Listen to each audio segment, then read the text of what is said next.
The Great Pyramid was created as the final resting place of ancient Egyptian monarch Khufu. According to legend, French leader Napoleon entered the Great Pyramid and came back out looking shaken and super pale.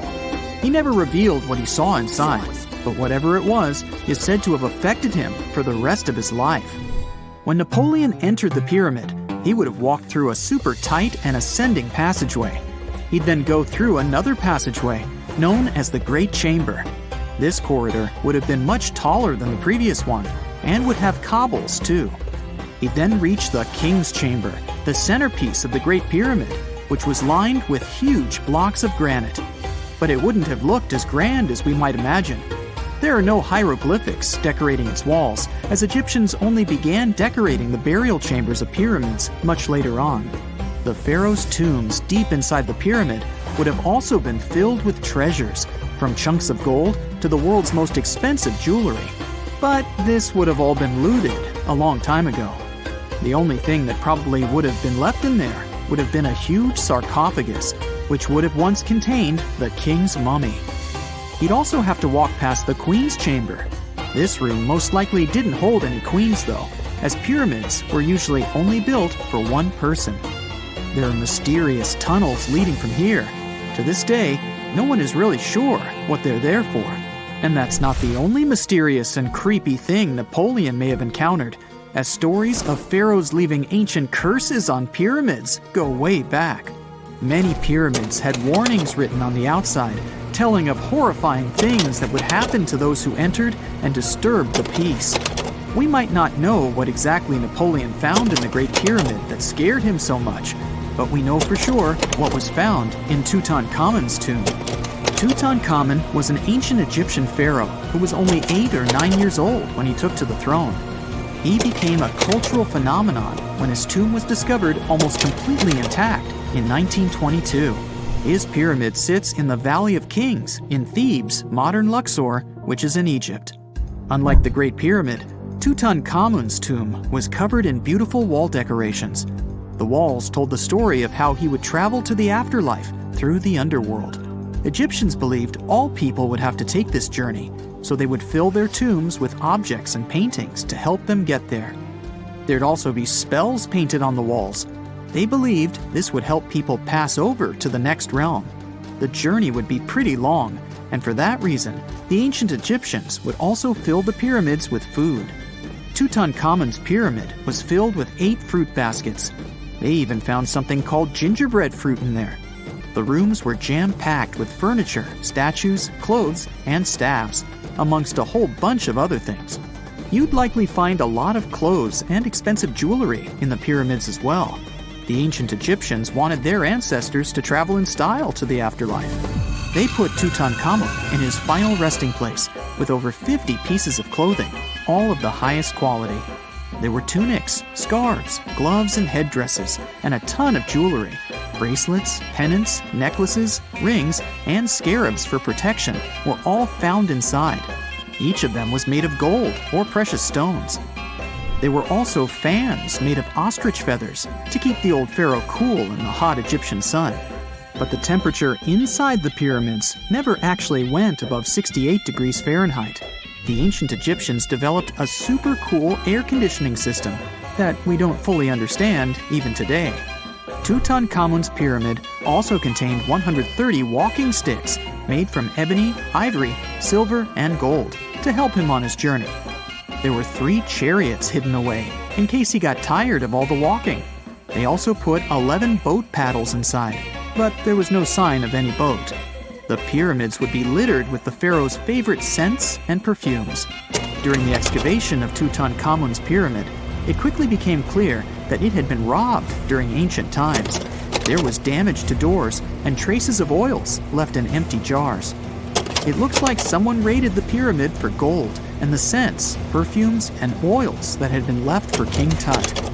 There was still a bit of perfume, which was made from coconut oil and frankincense, left in one bottle. It seems like Pharaoh Tutankhamun loved board games. There was an ivory traveling set of senet in his pyramid. Although we don't know for sure exactly how to play it, we have figured out it was sort of an ancient Egyptian version of backgammon. It looks like it was a 2-player game where the goal was to knock your opponent off the board. Not really sure who Tutankhamun's mummy was supposed to play with, though. The ancient Egyptians had some rituals that may seem pretty strange to us. For example, they used to shave their eyebrows off if they ever lost a cat. So it's not too surprising they put some really weird things inside pyramids.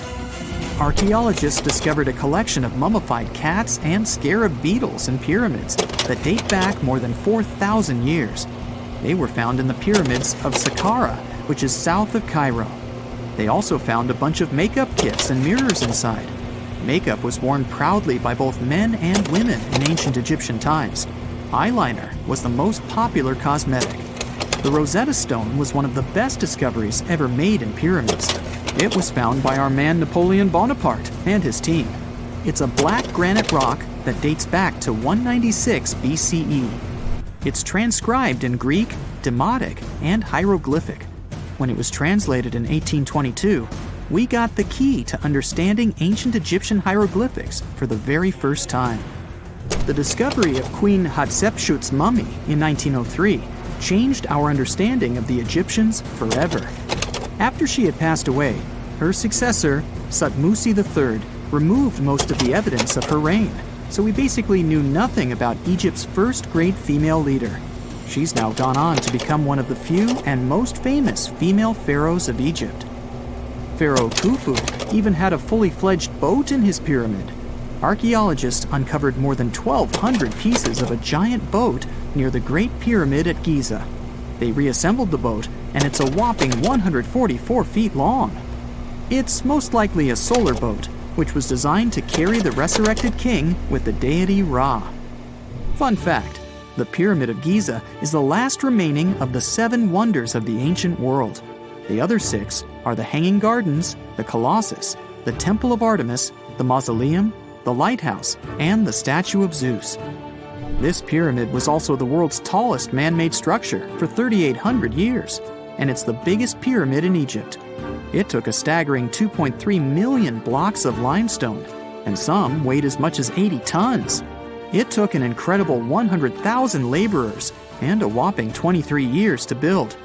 Its original height was a mega 480 feet.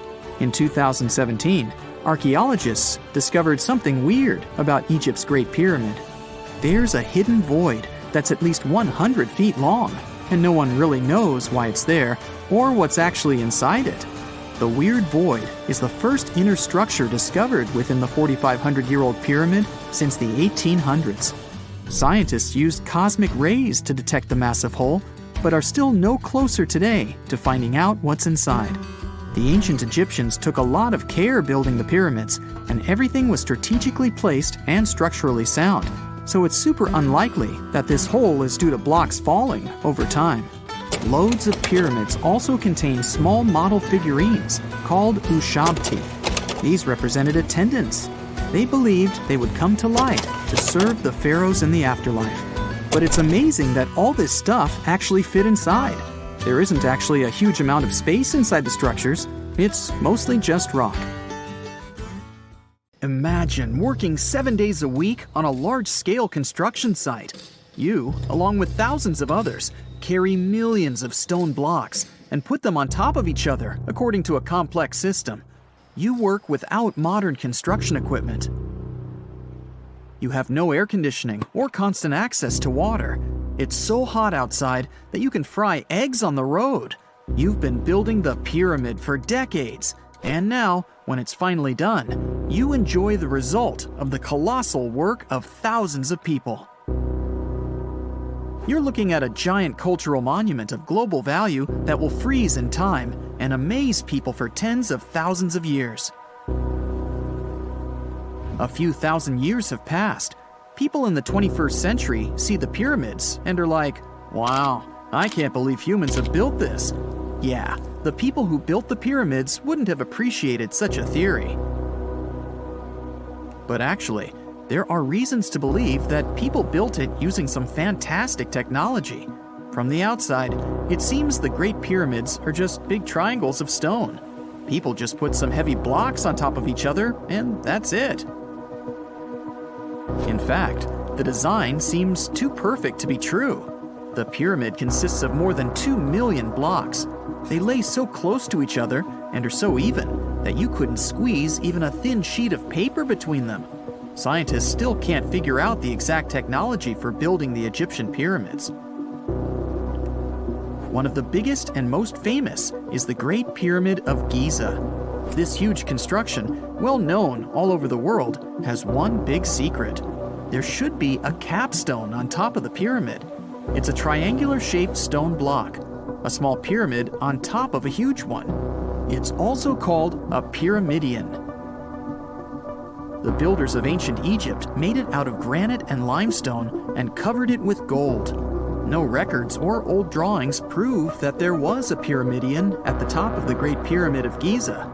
But there's another ancient Egyptian structure with such a triangle, the Red Pyramid.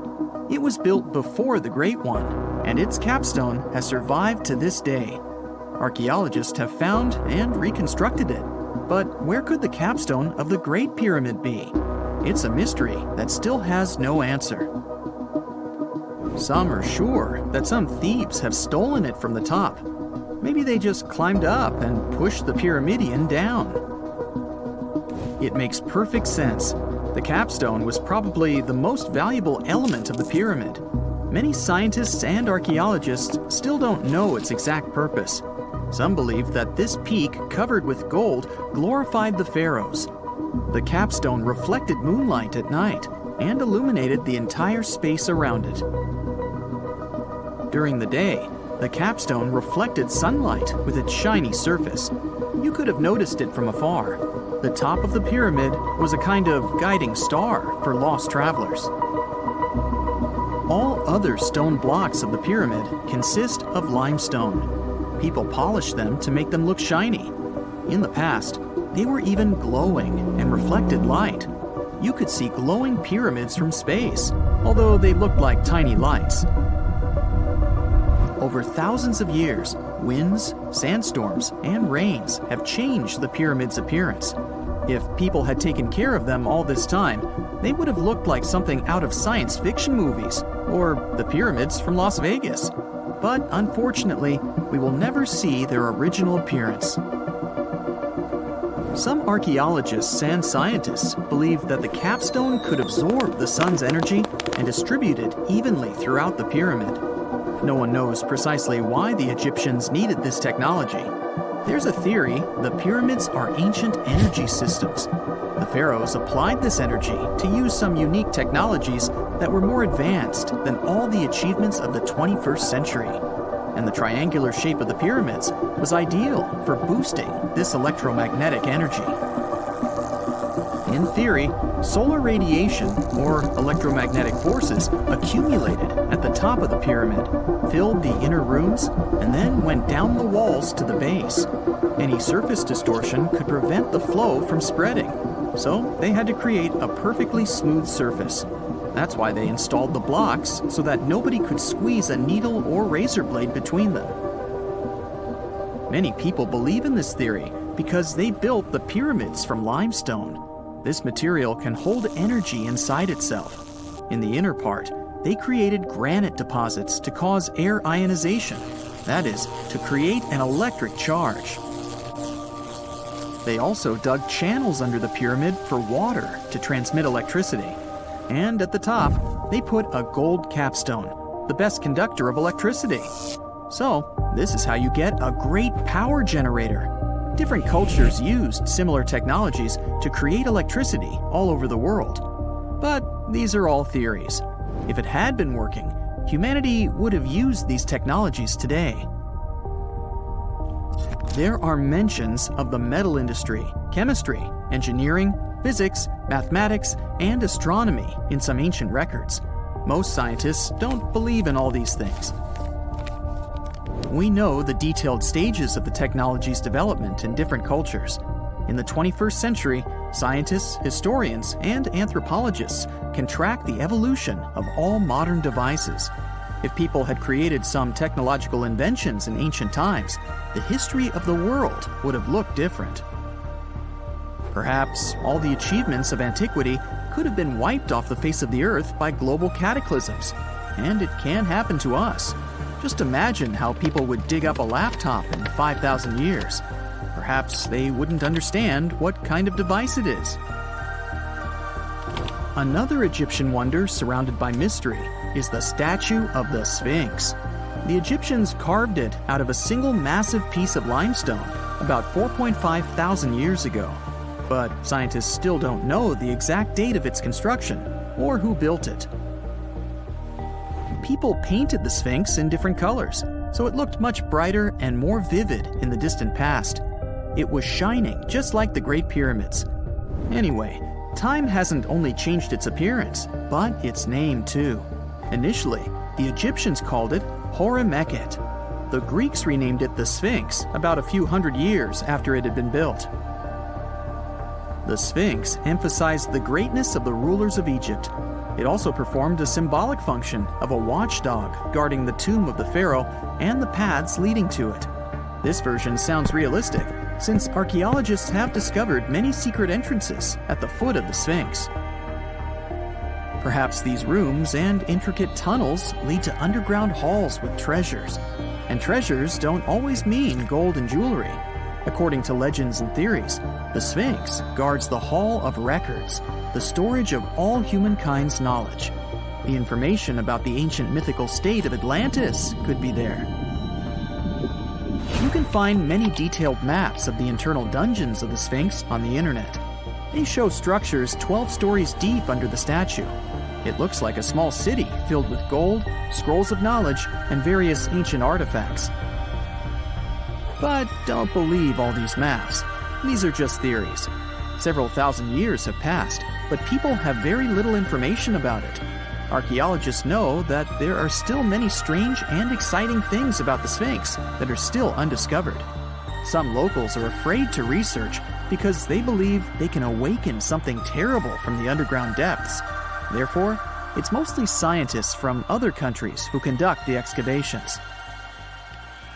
In 1998, scientists discovered strange tunnels leading to empty rooms under the Sphinx. They realized that some people tried to get there through tunnels in the past, and maybe those people took all the treasures that were there. One of the legends says that some powerful artifact lays beneath the Sphinx. Its technology can change the whole world, but the locals are hiding it because it can damage the planet. Some believe that you can find evidence of unknown technologies painted on the granite walls in the pharaoh's tombs. But most likely, these paintings and signs tell us the myths and legends of ancient Egypt. But what if Egyptian symbols and drawings are detailed instructions for using ancient technologies? What if the locals that lived at that time thought, people in the future won't be able to get energy themselves. Let's leave some detailed instructions for them. Anyway, there are many riddles and theories. In reality, the search for answers is a dangerous undertaking, since it's not easy to get into the underground halls. Excavations can ruin the structure of the entire Sphinx. Any person inside the tunnels may get lost and never be able to find their way back. Besides, it costs a lot of money. Now, what would be awesome is if people could invent some device that could scan underground areas and show their detailed models. And now we're off to almost 5,000 years ago. Let me take you to ancient Egypt, where back in 2550 BC, guess what? The construction of the Great Pyramids of Giza started.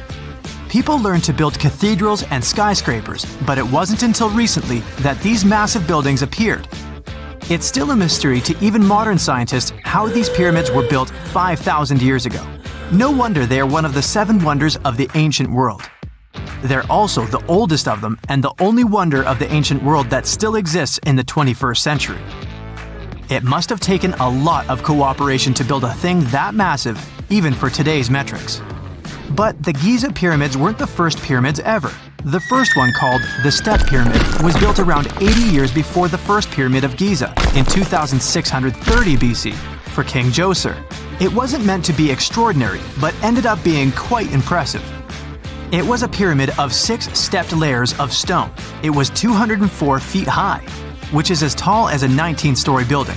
And it was the tallest building that existed at that time. It wasn't just a pyramid though, it was surrounded by a whole complex of buildings, including even courtyards.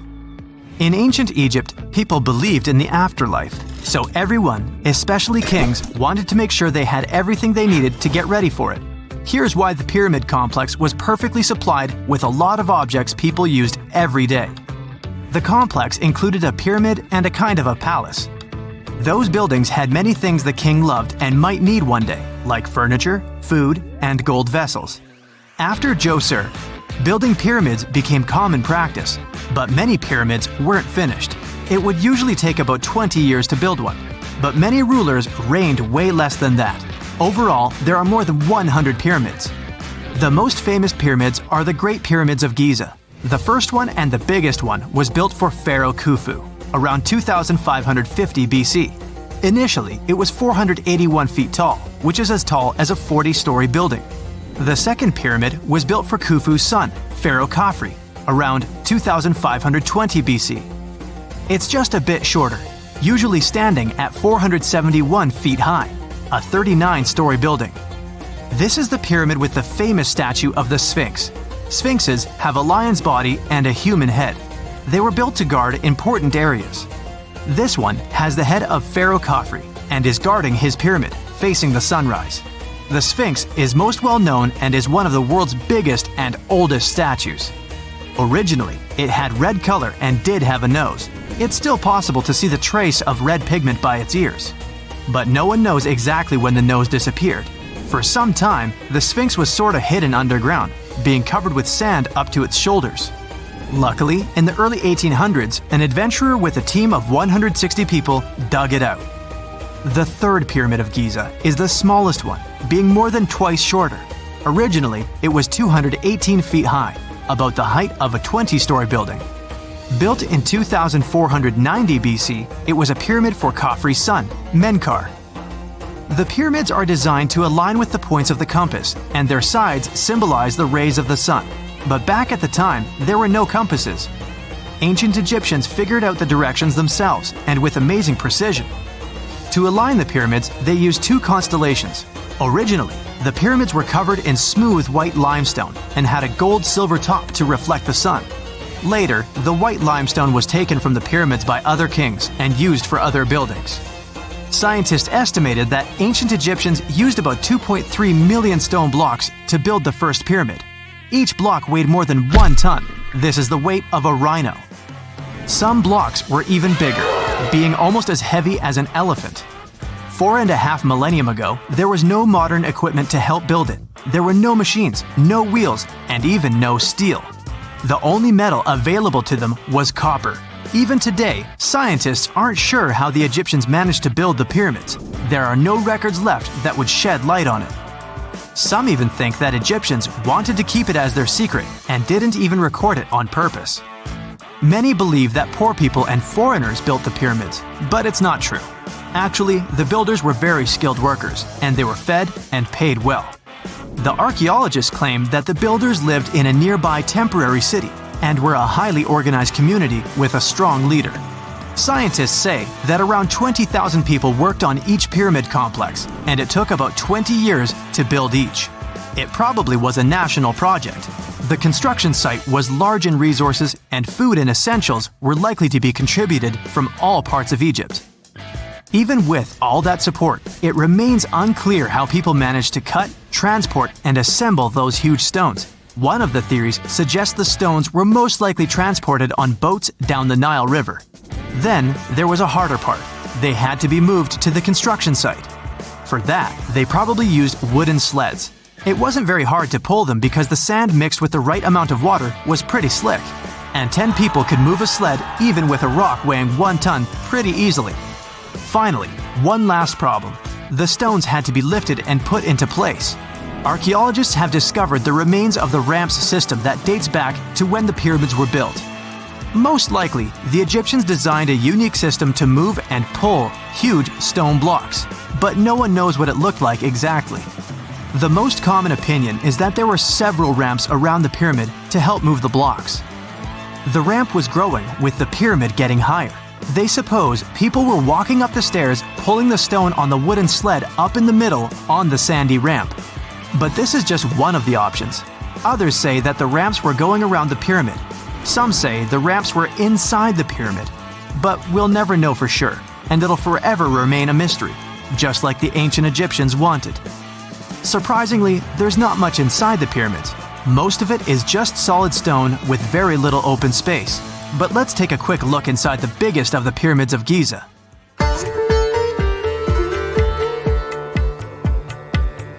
From the entrance, there are two stairs, one going down and the other one going up.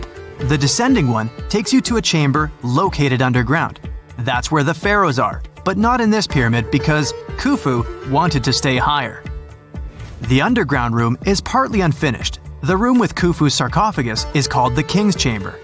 It's upstairs and then through the tall and long Grand Gallery. Below the King's Chamber, there's a room called the Queen's Chamber.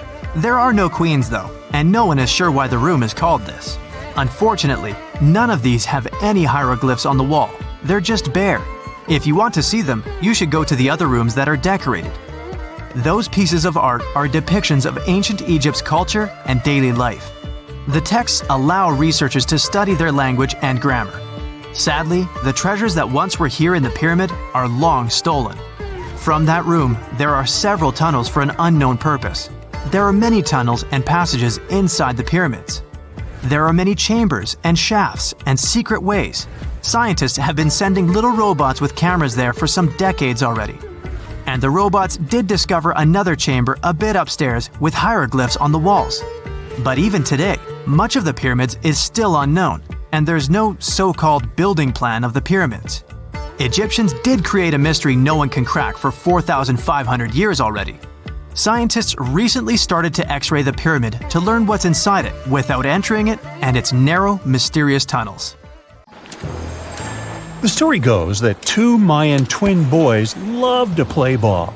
Sure, they were really good at it, but they also made a lot of noise when playing. The lords of the underworld soon became bothered by the sound and summoned the two boys to the underworld, a place the Mayans called Xibalba. As soon as the boys reached their gloomy destination, the lords of the underworld began putting them through a series of tests. Soon enough, the inexperienced twin boys failed the tests and lost their lives. But this was not in vain. This sad event resulted in the appearance of a beautiful fruit tree. Soon enough, a young woman saw a beautiful fruit on this tree and reached up to pick it. Legend has it that soon after that, she gave birth to another set of twin boys named Hunahpu and Xibalbek.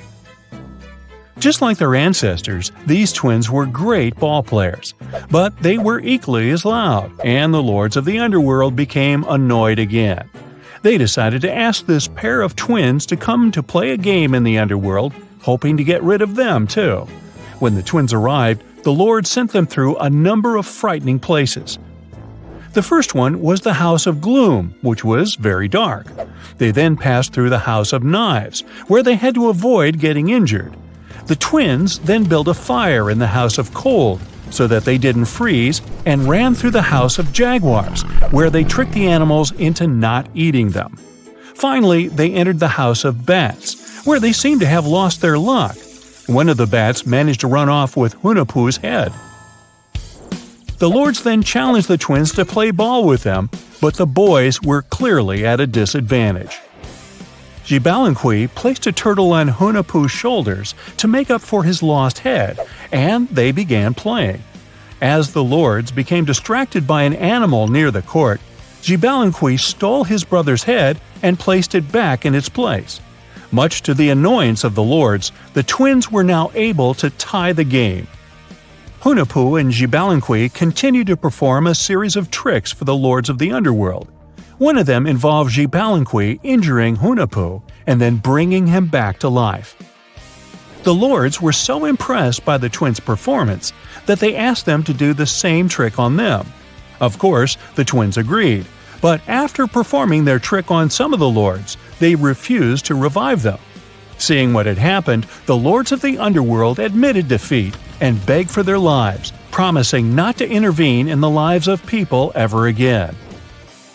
Hunahpu and Xibalaqui were happy to have avenged their ancestors and gained the respect of the lords. Legend has it that the lords of heaven were so impressed by the twins that they took them to live in the sky by turning them into the moon and the sun. The Maya civilization was one of the most dominant indigenous societies in history, and their folklore and traditions are still discovered and studied today. They used to live in a territory called Mesoamerica. It was made up of modern-day Mexico and parts of Central America like Guatemala, Belize, Honduras, Yucatan Peninsula, and El Salvador. They lived from 1800 to 900 BCE and up to 900 to 1500 CE. Apart from their impressive legends, the Maya were very skilled inventors. They're known for their calendars, writing systems, farming methods, and sports. Their writing, for example, was found preserved on buildings and stone monuments, as well as in rare books and pottery. It's a system made out of more than 800 hieroglyphics in various combinations. Each of those signs was said to represent a syllable. Their writing system was deciphered by accident by Tatiana Proskorakov, an American woman who initially studied to be an architect. Since she didn't find a job in her field, she eventually became a Mayanist in her own right, despite not being academically trained. She was the first to notice that the Mayan upended frog glyph meant birth, and that their toothache glyph meant the date when the king ascended to the throne. It made it easier for scientists to pinpoint birthdays, as well as the names of the rulers of a specific Mayan dynasty. They also invented the concept of zero, which is seen as one of the greatest innovations in mathematics, physics, and human history altogether. Sure, even back then, people understood the idea of having nothing, but the concept of zero as a number is a relatively new invention. A fun fact about Mayans is that they really liked hats. The bigger your hat was, the more important you looked. Not only was it a sort of fashion statement, but it also made them look taller, which was a big deal for their aesthetic. The Mayans also came up with one of the most intricate and complex calendars in human history. It was the first to use zero as a placeholder. Their calendar ended on December 21st, 2012, which led some people to believe that it translated to the end of the world. Obviously, that was not the case. It just so happened that the date coincided with the end of a Mayan cycle of years. But you know, as advanced in science and astronomy as they were, they did make some mistakes. One of them was their belief that the world was flat. Their theory was that the four corners of the world were watched by the brother lords, who kept the sky from falling over their lands. Hats off for their menus, though, as they were well-known chocolate eaters. They turned eating chocolate into a form of art. The drink they made wasn't really like the hot chocolate we enjoy today, though. The recipe included mixing cacao with water, honey, chili pepper, cornmeal, and other ingredients to make a foamy, spicy drink. The ritual of drinking cacao was a crucial part of their celebrations. We're not done discovering all the amazing parts of their architecture and civilization. It was only a few years ago that a Maya pyramid was found at Tonina, in the Mexican state of Chiapas. It was estimated to be more than 1,000 years old. The reason why it escaped archaeologists for so long was that it lay hidden under what was believed to be a natural hill. The ruins of two Mayan cities have been recently discovered in the Mexican state of Campeche. Why didn't we find them until now? Well, they were concealed by really thick vegetation, which made it difficult for archaeologists to reach them. The Mayans didn't just disappear. Their descendants are still around today, many of them choosing to live in their ancestral homelands. You can find them in Guatemala, for example, where the Maya people make up the majority of the population. Overall, the Maya ethnic group contains people that speak different Mayan languages, such as Yucatec, Quiche, Quechua, or Mopan.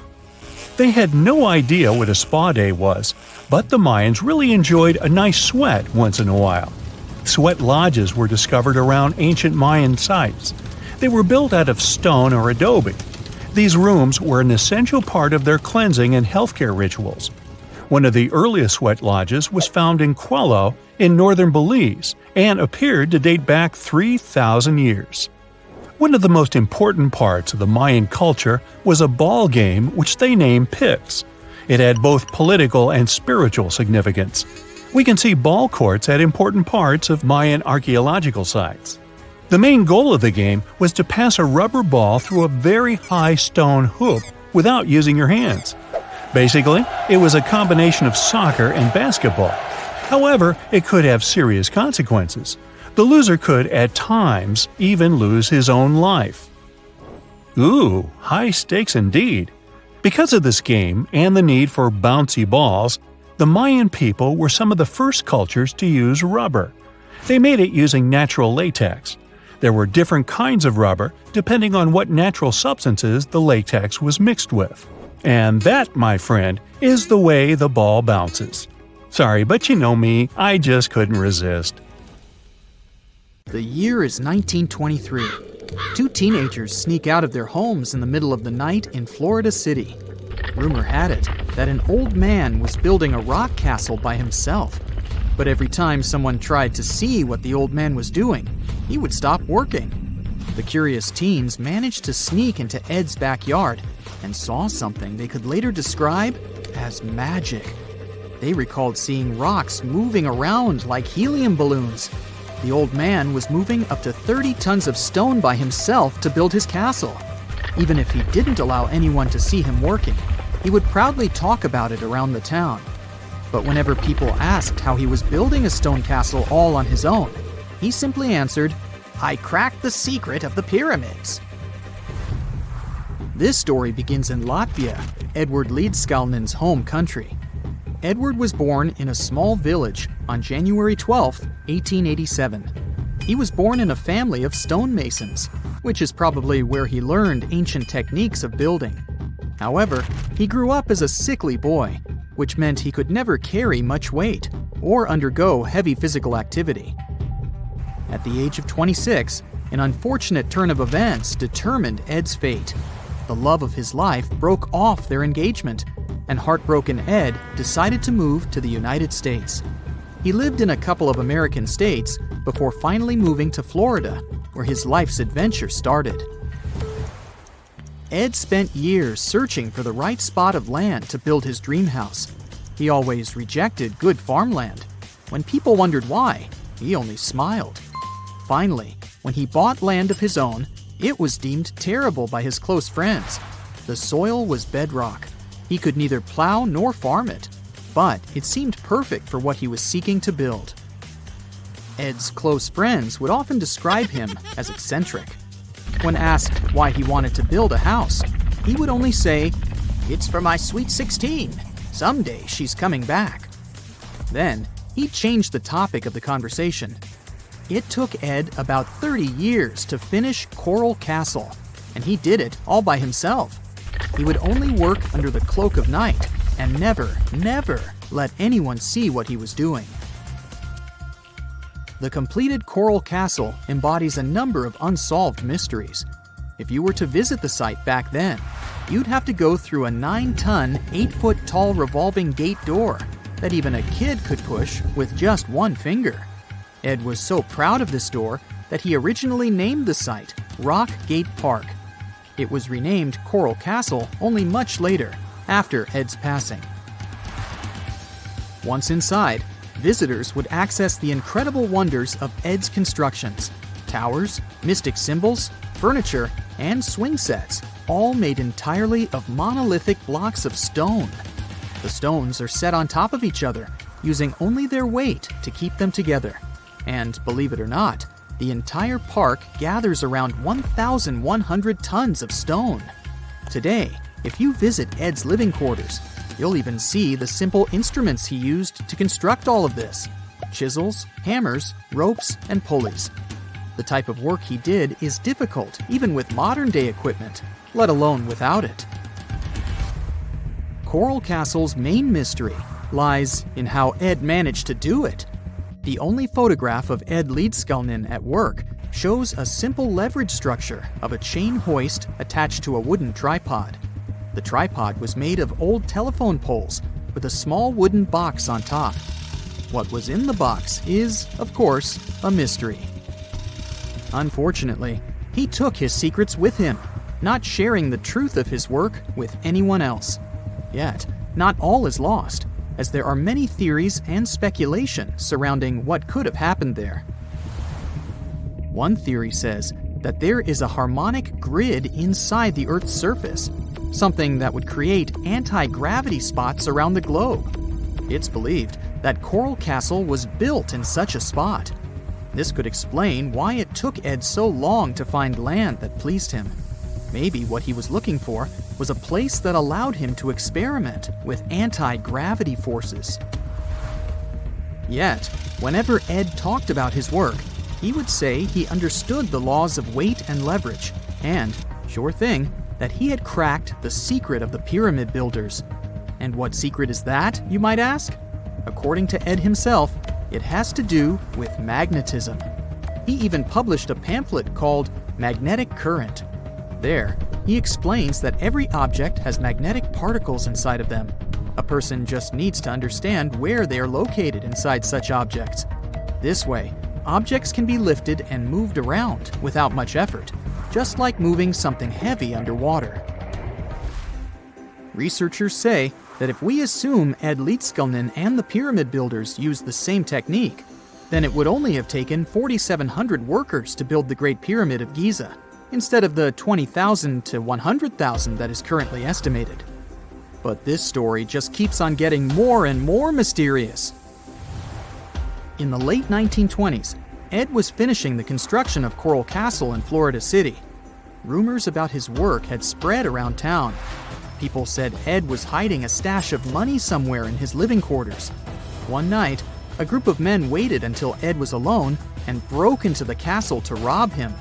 They couldn't find the money and, luckily, didn't harm Ed.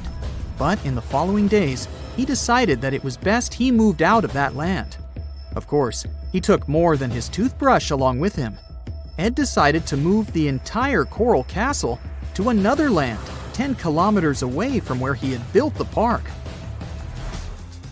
Legend says he hired a truck driver and asked him to swear secrecy about what Ed intended to do. He asked the driver to look away while Ed loaded the truck by himself, moving all of the rocks without any help. With the truck loaded, Ed and his castle moved to Homestead, Florida, where the park is located until this day. In 1986, a group of engineers from Florida University was called to try to fix the park's gate entrance, the 9-ton revolving door that Ed was so proud of. They arrived with plenty of modern-day equipment, including a 20-ton crane. When the engineers took the door down, they noticed that Ed had used a strange circular stone at the bottom of the revolving door. The engineers couldn't understand how this frisbee-sized rock could withstand 9 tons of weight without breaking into pieces. They sent the rock to the geology department at the University of Florida, but the geologists simply returned the rock, saying they couldn't find a match of this rock in their databases. They couldn't determine its origin. The engineers put the 9-ton gate back into place, trying to use other techniques. At first, it didn't work without the base rock Ed had originally used. So, they had to cut the gate rock to make it work as a revolving door once again, proving that modern-day technology couldn't replicate what Ed had done single-handedly. Fast forward to 2011, and another man claimed to have cracked the code of the pyramid builders and Ed Leedskalnin himself. Wally Wallington, a retired construction worker from Lapeer County, Michigan, has managed to build using similar techniques to those used by Ed. Wallington is known for having built his personal Stonehenge in Michigan. He is said to have used simple machines, such as levers and counterweights, moving around multi-thousand-pound concrete blocks. Unlike Ed, Wallington has shared his techniques with the public. Multiple videos are showing the clever engineering he built from very simple materials. It sure is impressive. The man has moved his entire barn into another property just with the help of simple tools. However, there is no way to prove that these were the same techniques used to build Coral Castle. To this day, the secrets of Coral Castle haven't been unraveled. But hey, we can always keep trying to solve it. Imagine you could spend an entire week scanning ancient ruins and taking photographs of the world's most surreal archaeological sites. Would you be up for it? So, let's do some digging. The first stop on your busy itinerary is Southeast Asia. It's home to some pretty cool ruins. You start in Bagan, located in the hinterlands of Myanmar. There are many ways to visit the site, and you're glad you've booked 2 different experiences.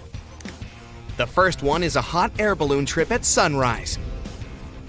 Right before dawn, you board the balloon, and as soon as the sun starts to appear on the horizon, you begin your flight over the marvelous area. As the sun rises, it glistens on more than 2,000 conic-shaped golden structures. The hot air balloon ride is quick, but it gives you unparalleled views of all the 40 miles over which the site sprawls. Back on land, you rent a bicycle and roam the village of ruins. Some of them are open and allow you to peep inside. These magnificent ruins were built between the 11th and 13th century CE and were mainly places of worship. There were originally over 10,000 buildings, but they were gradually deteriorating over time due to earthquakes. Thankfully, the site became a UNESCO World Heritage Site back in 2015 and has since been preserved. Up next, you catch a flight to Cambodia. You take some time to visit Angkor, the world-famous archaeological site nestled deep within the jungle. Good thing you've brought bug spray with you. The city of Angkor was once the capital of the Khmer Empire from the 9th to 15th century. FYI, the word Angkor means capital city in the Khmer language. The city was founded by King Yasovarman I, and it became one of the largest cities in the pre-industrial world. Researchers say nearly 1 million people live there. Until today, Angkor is admired for its stunning architecture. The Khmer style is recognized in the use of huge blocks of sandstone. The towers are believed to have been once decorated with gold. But today, the site is a maze of vine-covered temples. The city was abandoned in 1431 and wasn't rediscovered until the 1840s. Oh, and just so you know, this is also a UNESCO Heritage Site. It became one in 1992, in case you want to brag to your friends about your culturally rich adventures in the future. Now, your trip continues in Egypt. You're here to visit the Karnak Temple in the city of Luxor. You opt for the most unusual way to get to Luxor. That is, a boat ride down the Nile River. Leaving Cairo, you head south until you reach the famous ancient city. Luxor was once the capital of Egypt and a true hub of power and wealth. That is why the Karnak complex is such a great archaeological site. You choose to visit it at night, and still at the entrance, you are struck by the site's beauty. In the evening, artificial lights cast a golden glow on the temple statues and stone columns. The temple is huge and was built mainly around the 18th and 19th centuries BCE. Each Egyptian pharaoh from that period left their own architectural mark on the site. The highlight of this tour is taking a walk through the Avenue of Sphinxes and discovering the Great Hypostyle Hall. This hall is filled with towering pylons and solid sandstone columns, a true wonder. From Egypt, you head down to Jordan. Now, if you like terracotta landscapes, you've come to the right place. The city of Petra is a marvel of the ancient world. Located in Jordan's desert, the city was a commercial hub back in the 4th century BCE. The Nabateans, an Arab Bedouin tribe, lived in the so-called Rose City and thrived for many years, having accumulated a significant amount of wealth. The city was known for its innovative water management system, which made the region inhabitable. And yes, you'll catch a glimpse of its ruins on your tour. The rock-carved gate-like structure Petra is famous for what is called the Pharaoh's Treasury. It stands at the main entrance to the site and is said to have a treasure hidden beneath it. Don't forget to stand right beneath it and take one of those classic pictures for social media. Once Petra has been ticked off the list, you fly to southern Europe. More specifically, to the tip of the Italian boot. You have a day trip scheduled to visit the ruins of Pompeii. Pompeii can be reached by car from the city of Naples. It's home to the eerie yet well-preserved ruins of a city that was once engulfed by lava. When Mount Vesuvius erupted in 79 CE, it left the city of Pompeii completely buried under millions of tons of volcanic ash. The ancient city was first discovered by beneath the volcanic rock in the 16th century, but it was first cleared from debris in the 1870s. Today, you'll be able to walk down the streets of these ancient Roman ruins and imagine what the town looked like in its heyday. Pompeii was a vibrant and rich municipality. The site's ruins revealed that many areas of Pompeii had boasted impressive bakeries, markets, and even houses with balconies, which were a sign of great wealth at the time. And believe it or not, even some artworks survived the eruption. Archaeologists found well-preserved frescoes and murals with mythological creatures. All this indicates that members of the high society lived there.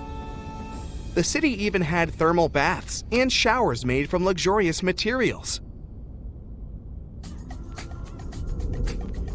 While you're still in Europe, you'll hop over to visit the iconic Stonehenge. It's a perfect day trip if you stay in the city of London, just a short train journey away. Stonehenge dots the Salisbury Plain in Wiltshire, England, and is one of the world's most recognized ancient ruins. More than 5,000 years old, these curious stone rings are some of the oldest stone structures on the planet. Created out of sandstone, they are shrouded in misery. Who built them and why is still largely unknown.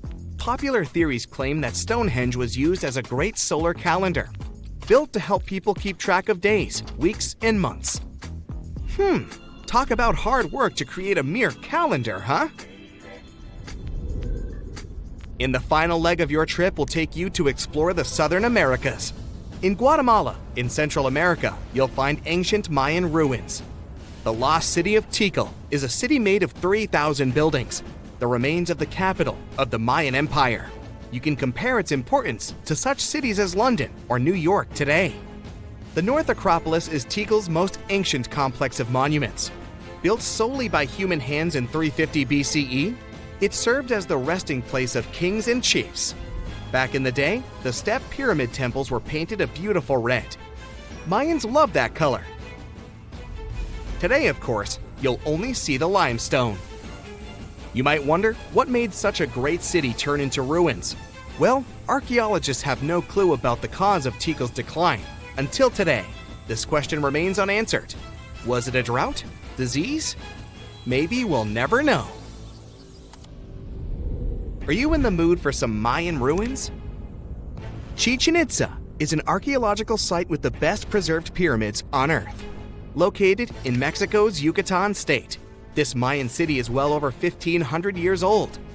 At its peak, it was home to 35,000 people.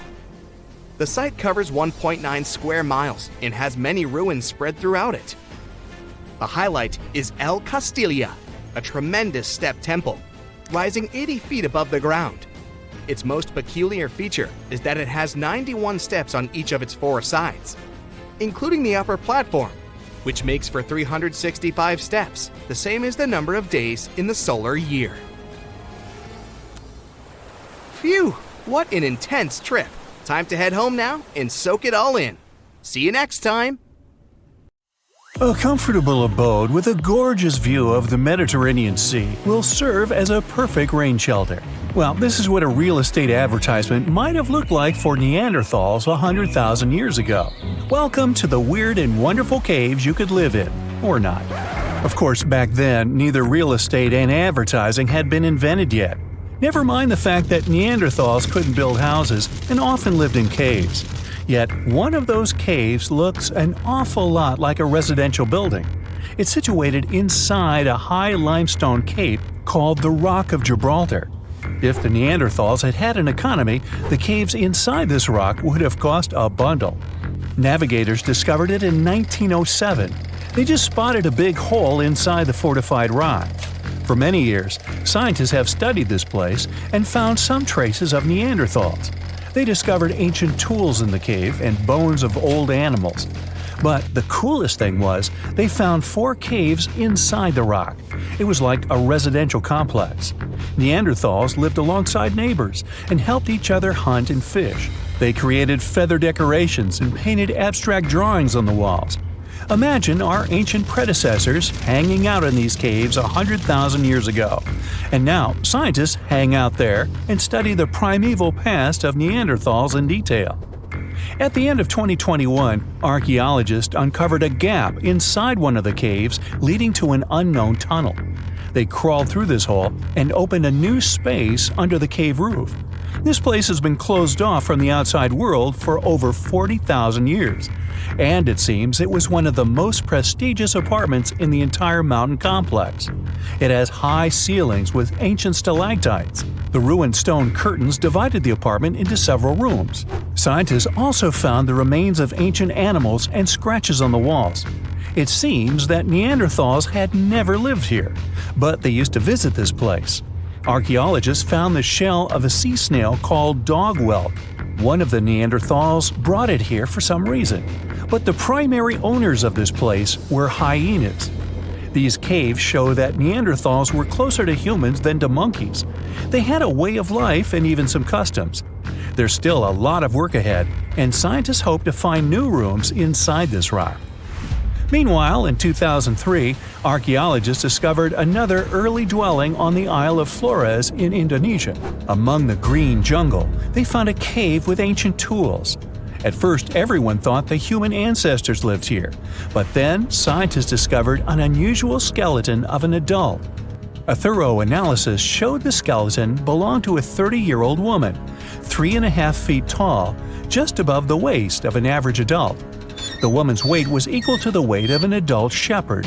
The skeleton didn't belong to Neanderthals or Australopithecines. It was a new unknown species, which scientists called Homo floresiensis, or simply the Hobbit. Also, there were remains of unusual ancient animals in the cave.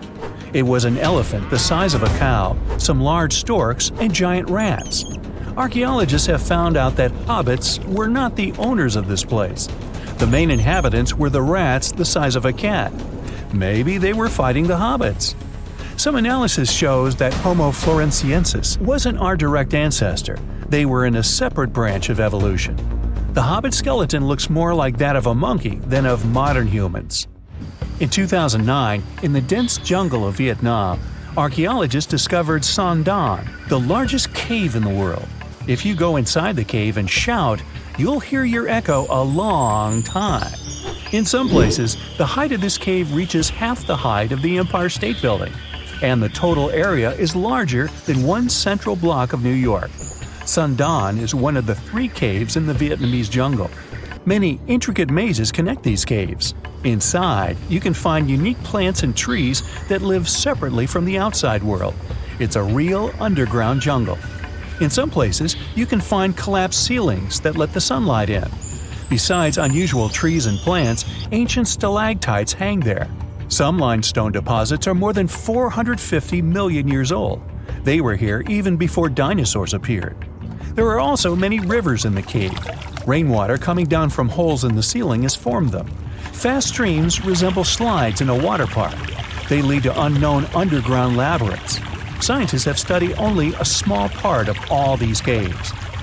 The next unusual cave is in New Zealand. Hundreds of thousands of fireflies live inside.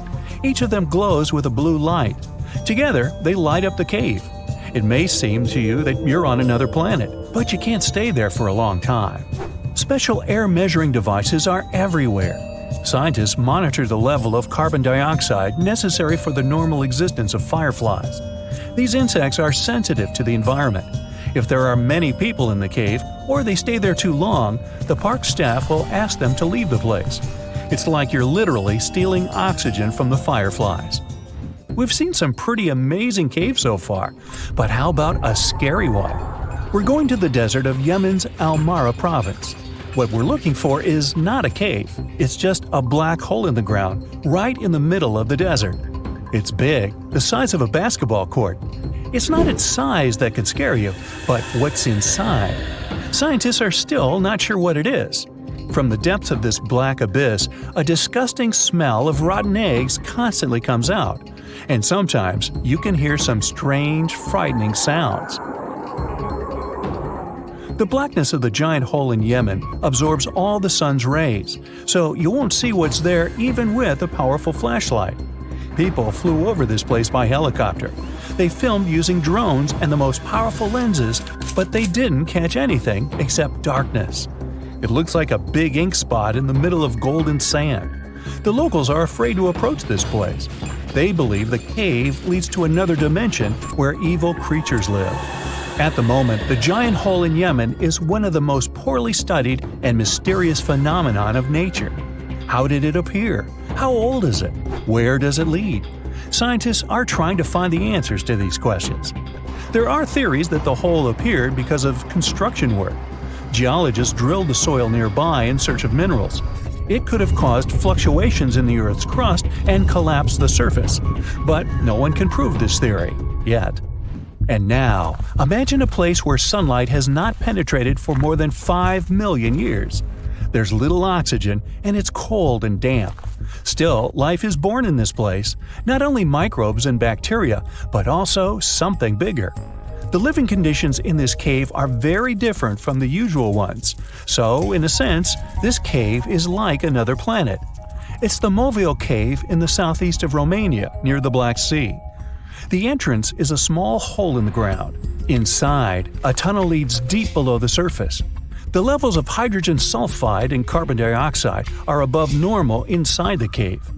The air here is half as much oxygen as on the surface.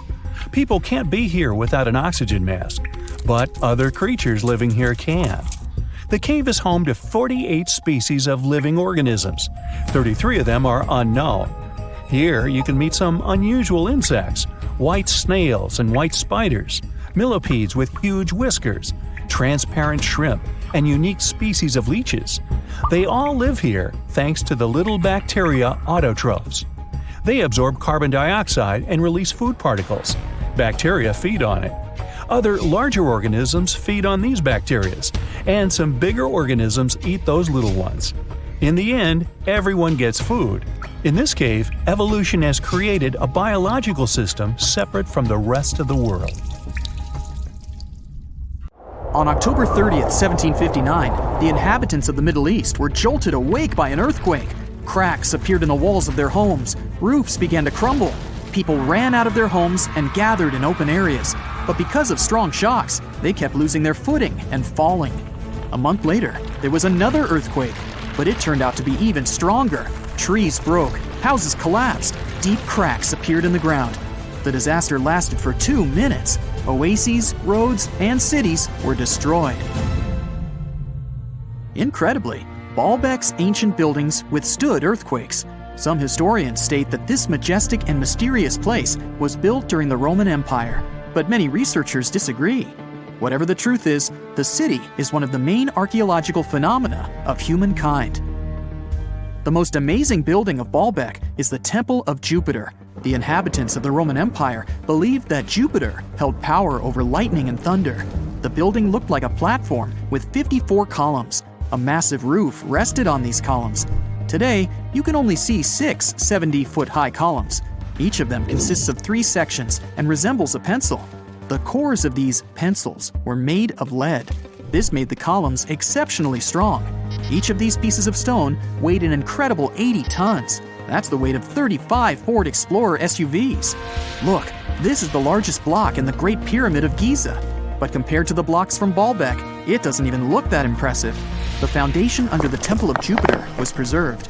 That's how specialists figured out it consisted of about 25 monolithic stones, weighing 450 tons each. It means that the blocks from Baalbek weigh almost 4 times more than the blocks from Egypt. There are 3 more enormous limestone blocks in the foundation. They weigh 800 tons each. This is more than twice the weight of a Boeing 747 plane. Ancient builders must have had a hard time carving such giants from a piece of stone. And after that, they also had to pull them to the construction site and lift them to a significant height. Repeating these logistics would probably turn out to be a nightmare for present-day builders. To do this amount of work, they would need modern equipment. But Baalbek's constructors didn't have trucks, cranes with circular saws, or electricity. How did the builders of the past manage to do this? Scientists have a theory that includes ropes, winches, and lever systems.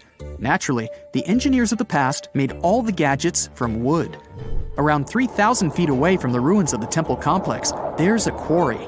Archaeologists suppose that's where the stones for the construction were cut. They found a block of limestone there. It seemed to be too large, even for this incredible place. The monolith got called the Stone of the South. It was 65 feet long and 13 feet wide. The ancient builders didn't have time to completely separate it from its mother rock. A group of scientists from Austria estimated that this piece of limestone weighed more than 1,000 tons. That's like 3 Boeing aircraft or 160 African elephants. There was another surprise awaiting the archaeologists near the Stone of the South. It was the second monolith that weighed more than 1,200 tons. But the ancient builders didn't stop at that. They continued to work. In 2014, in the same quarry, German archaeologists unearthed a block that weighed 1,650 tons. No one has figured out yet why people of the past needed a piece of stone that weighed as much as 125 school buses. It's also unclear how they were going to move this giant and why they didn't finish the job. In any case, this third monolith is the largest processed piece of stone in human history. There are more questions than answers. Some researchers believe that people of the past had high-tech equipment. Others don't think so, but are eager to understand how the builders managed to move those stones. There's a huge number of ancient buildings and artifacts on the planet. Lots of them make researchers scratch their heads. Near the Pyramid of Djoser in Egypt, archaeologists have found a network of tunnels. This place is called Serapeum. It contains 24 sarcophagi weighing from 70 to 100 tons. The giant boxes are carved from a single piece of granite and covered with heavy lids. The sarcophagi are perfectly symmetrical. To the touch, their walls are as smooth as glass. Even with the current level of technology, this is very difficult to do. But the ancient Egyptians managed this feat. The Lycurgus cup is a priceless artifact and example of ancient nanotechnology. It's made of glass that can change its color. If you put a source of light in front of the cup, it turns green. If the light is behind the goblet, it becomes deep red. In this case, the figure of Greek king Lycurgus turns pale purple. Scientists understood how this color change worked only at the end of the 20th century. Through microscopes, they saw nanoparticles of silver, gold, and copper. They had been added to the glass matrix. Thanks to this, you can observe a color change called dichroism.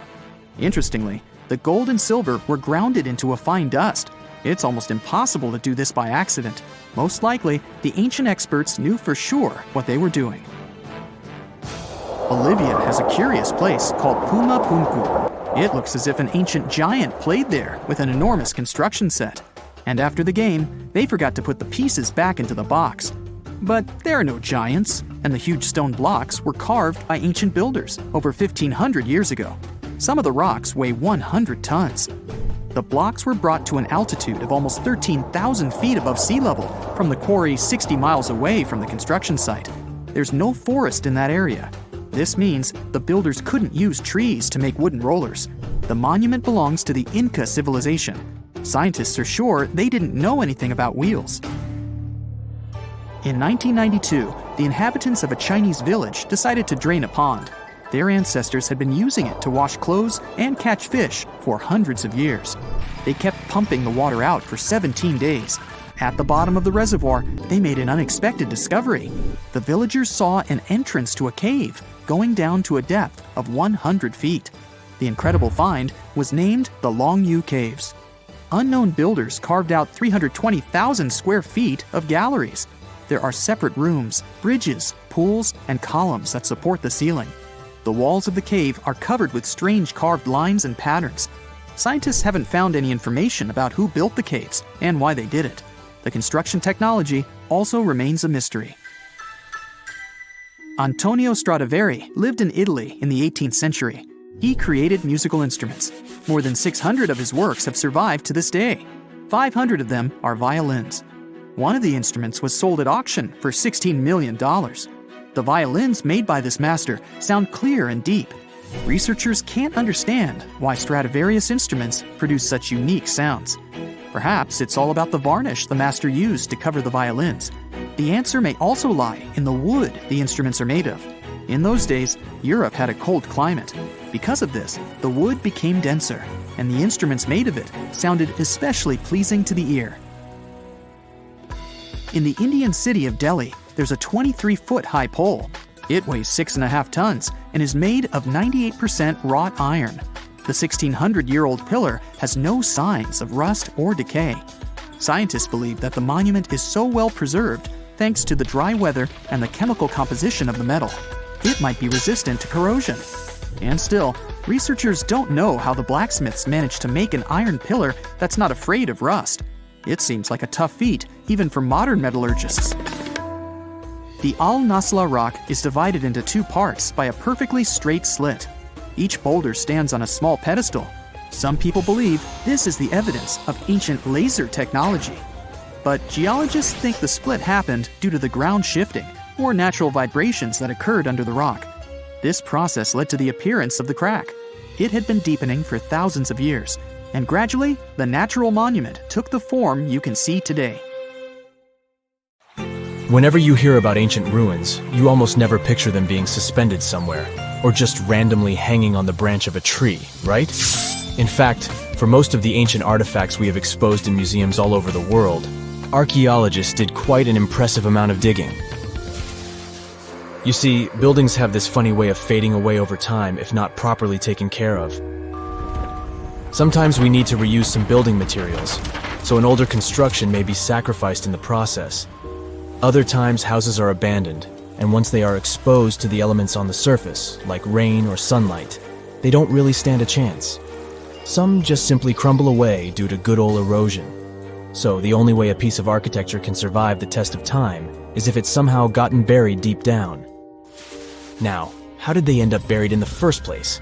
Well, it's quite the comedy of errors. Ancient cities had a habit of gradually raising their ground level like a kid adding toppings to their ice cream sundae. You see, these settlements were always busy collecting food and building materials to keep up with their ever-growing population. But hey, who has time to deal with waste and rubbish? It wasn't exactly high on their to-do list back in the day. So when it came to building new houses, ancient civilizations found it much easier to save their sweat and tears by piling up the rubble and constructing right on top. But that's not all.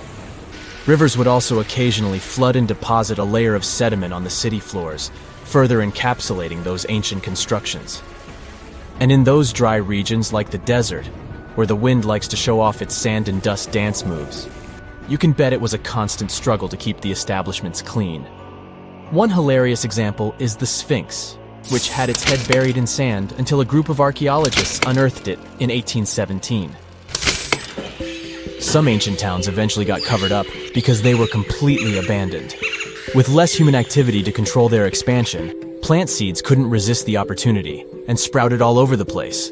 They gobbled up carbon dioxide from the air and grew, adding more and more bulk to the ground. Those cheeky roots even decided to stabilize the soil made from decaying plant matter, creating layers upon layers of earthy goodness. It's like the ultimate DIY project Mother Nature embarked on, with plants as her loyal helpers. The act of digging into the secrets of ancient civilizations is not just about unearthing a lost world. It's also an epic quest to reveal the hidden treasures beneath layers of history. But how do archaeologists know where to dig in the first place? If everything is covered in layers upon layers of sediments, debris, and plant roots, they must have some sort of system they rely on before embarking on a new project, right? For starters, they're not always the ones suggesting an archaeological dig in a certain location. Let me explain. Let's say you're a contractor and you want to build a new fancy apartment complex in your city. Some local legislations have certain requirements before your project can start, though. For instance, before anyone starts building on a piece of land, they might need to bring in specialists to check the soil. These clever folks can be archaeologists, geologists, or paleontologists, and they need to keep an eye on things during development. If any artifacts or ecofacts, fancy word for organic remnants, are discovered, these experts swoop in to excavate and study them. But what about sites that have nothing to do with bulldozers and yellow hats? Archaeologists have more than one trick up their sleeves when it comes to locating ancient hotspots. They dive deep into historic records with a healthy dose of detective work. By sniffing out old documents and maps, they can piece together the puzzle of human activity in a specific area.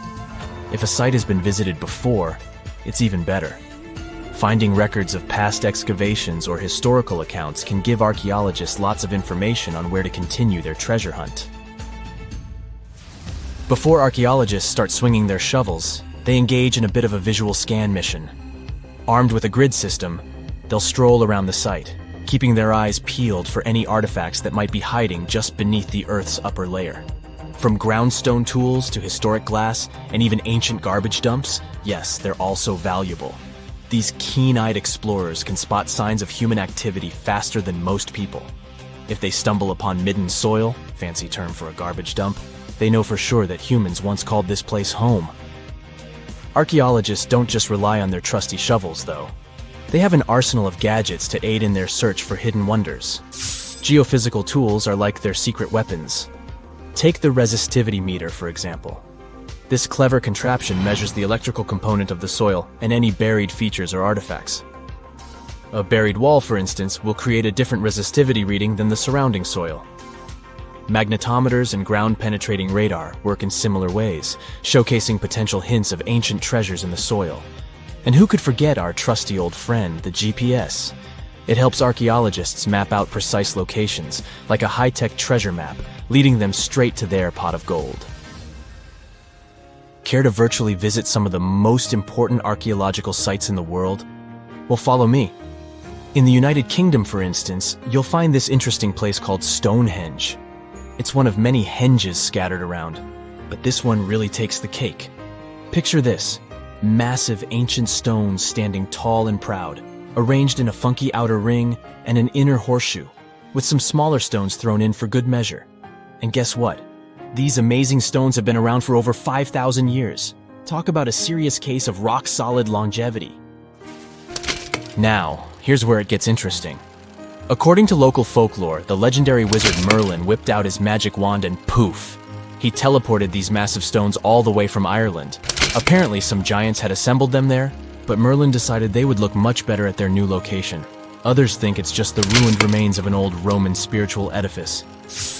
These amazing structures were built by our Bronze Age ancestors. With their simple tools and limited tech, they managed to create this monumental masterpiece. Impressive, right? Unfortunately, there's still so much we don't know about this area. Stonehenge's initial purpose remains a mystery to this day. Sure, there are lots of theories, but scientists have yet to agree on the subject. However, we do know that it's perfectly aligned to catch the sunrise during the summer and winter solstices. The ancient city of Pompeii is an equally amazing archaeological site. Picture this: Mount Vesuvius, a notorious troublemaker, decided to throw a volcanic tantrum and completely covered this ancient Roman city. It turned it into a time capsule, located outside present-day Naples in Italy. Fast forward to the year 1748, when a bunch of adventurous explorers stumbled upon Pompeii. Lo and behold, they discovered a treasure trove of well-preserved goodies: streets, houses, food. Probably a bit stale by then. Blingy jewelry, fancy sculptures, colorful frescoes, everyday household items, and even animal and human remains. It was like an epic archaeological party. From the looks of it, Pompeii had it all. Fancy houses and villas, a massive 20,000-seat arena, cute little artisan shops, hangouts like taverns. And let's not forget the saucy spots like those luxurious bathhouses for some intense pampering. There's also the Sanctuary of Apollo, where people used to gather for their daily dose of worship. And of course, the bustling heart of the city, the Forum of Pompeii, where all the cool people used to hang out. And guess what? Pompeii is so cool that it made it to UNESCO's World Heritage List back in 1997. That's like the ultimate Hall of Fame for historical awesomeness. It also includes many other famous buildings and sites, like the Taj Mahal in India and the Acropolis of Athens in Greece. Mirror check. You've got your beige parka on, your chisel is packed, and your overnight plane ride to Saudi Arabia is booked. You know what this means, right? Unfortunately, you weren't cast in the remake of Dune. It just means that you're ready to go explore the world's largest desert areas in the hopes of uncovering prehistoric secrets about our ancestors. Let's get one thing straight. If you ever thought that deserts were empty spaces, think again. They might be filled with sand as far as the eye can see, but they also hold a lot of history. You know, because before humans settled down in cities and towns, we were nomadic people, and we traveled all around the globe looking for food, water, and shelter. So we had to come up with some interesting stuff to survive. Like this thing that was found in the desert of Saudi Arabia. Do you have any idea what this could have been? Over many years, scientists have discussed the origins and use of huge structures such as these ones. It seems our Neolithic ancestors were way smarter than we gave them credit for. They didn't spend all their hours around the fire carving weapons out of stone. No, they were also practicing their architectural skills. These huge stone structures are called desert kites, because if you look at them from a distance, well, they sort of look like kites. Archaeologists have arrived at the consensus that these kites were used to lure animals in. This way, it would make it easier for our ancestors to guarantee their week's food. But that's not all. Take a look at these monolithic structures right here. They show us that our ancestors probably drew on rocks, the blueprint of what they were going to build on the ground. Just like modern-day architects, desert kites could be miles long, so they drew out a plan before actually building them. The most surprising feature of all is that these kites were built even before things such as Stonehenge. We're talking around 7,000 to 9,000 years ago. Over the last decade, scientists have been able to identify over 6,000 desert kites spread across the Middle East and West and Central Asia. If you don't think this huge, try building something this large without the help of any drones. It looks like a pretty difficult feat to me. And apparently, Saudi Arabia's desert is filled with more amazing things. Scientists have found mysterious stone structures that are older than the pyramids of Giza in Egypt. So of course, you can't wait to go check that out. Can we all agree that carrying around heavy rocks to build a pyramid without the help of modern technology sounds absurd? I mean, how on earth did they do it? Now imagine turning back the clock about 2,000 years into the past and finding humans that built similar gigantic structures in isolated areas. Take a look at these so-called mustadils.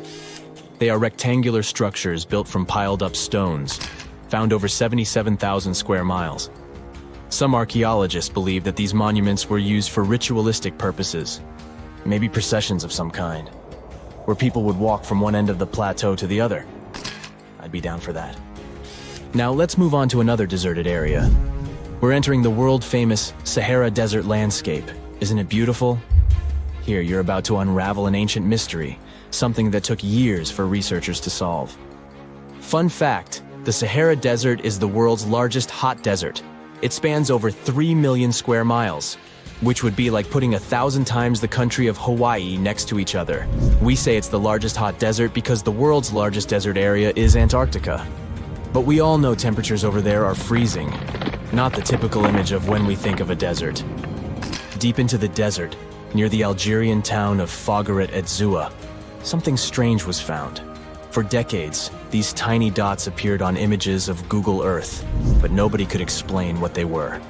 Some scientists were sure that these circles are the result of oil activity in the region.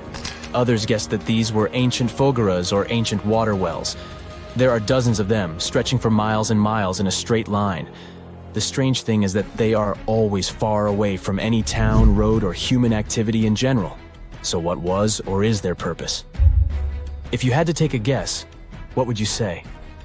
Remember we talked about how our ancestors had to be creative in order to survive in the desert?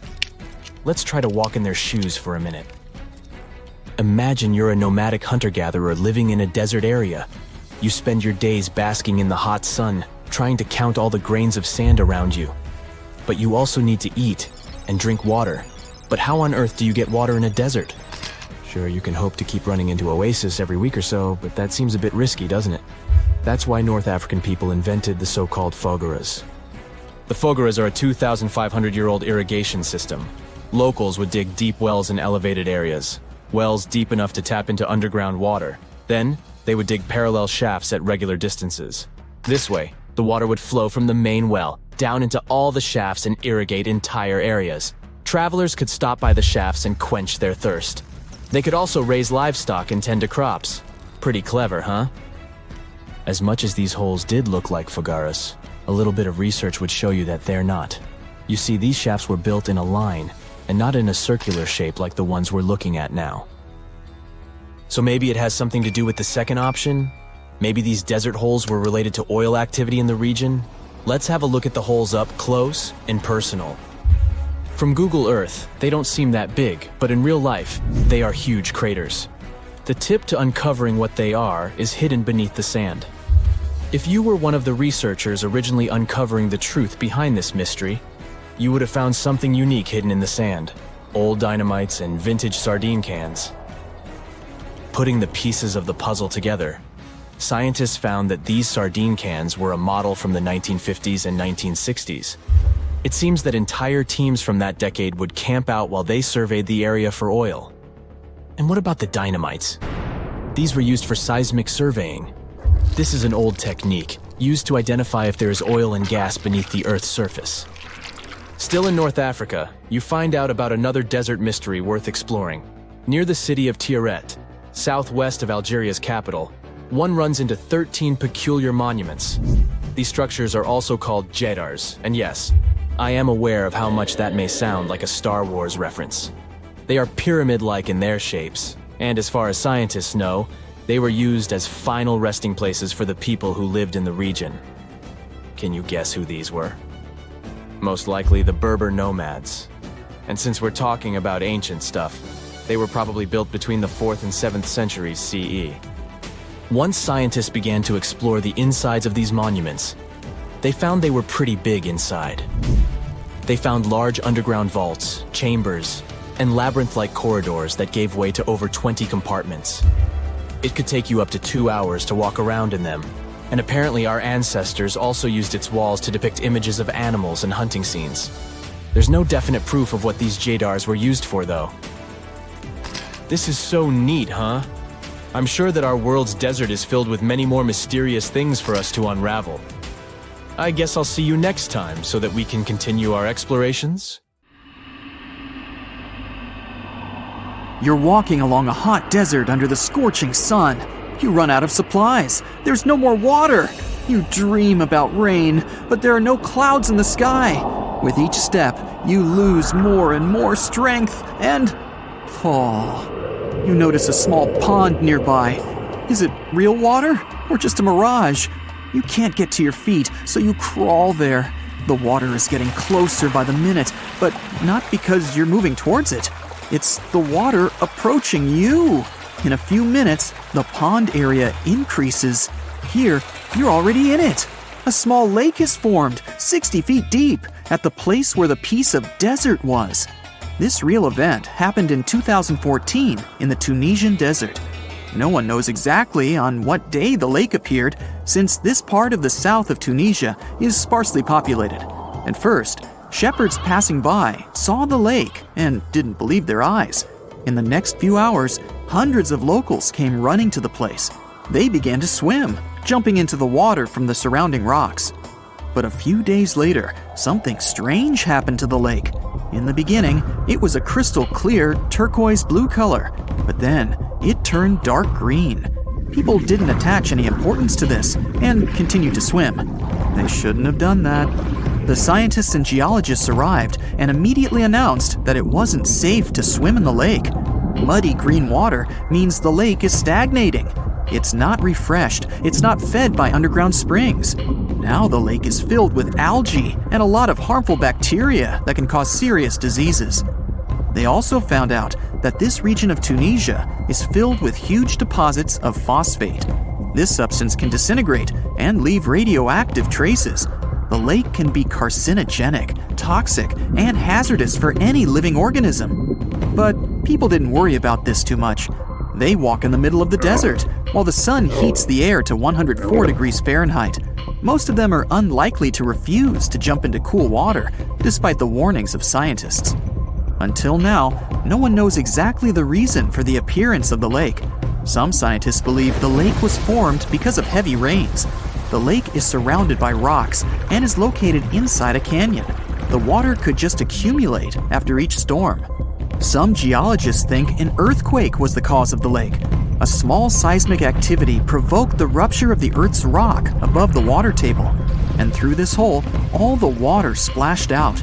And if this theory is correct, then the lake can be pulled back underground through cracks. This is the same as when you pull the plug out of a drain hole in a filled bathtub. Any small earthquake is like pulling the plug out. Therefore, if you find yourself in these places, don't swim in this radioactive lake. We're going to the Caribbean Islands region. Among the clear blue sea, you can find a unique lake. It's located on one of the paradisiacal islands. You may not even notice the lake right away. The entire territory may seem like a huge concrete platform, but the main thing is not to step on its surface.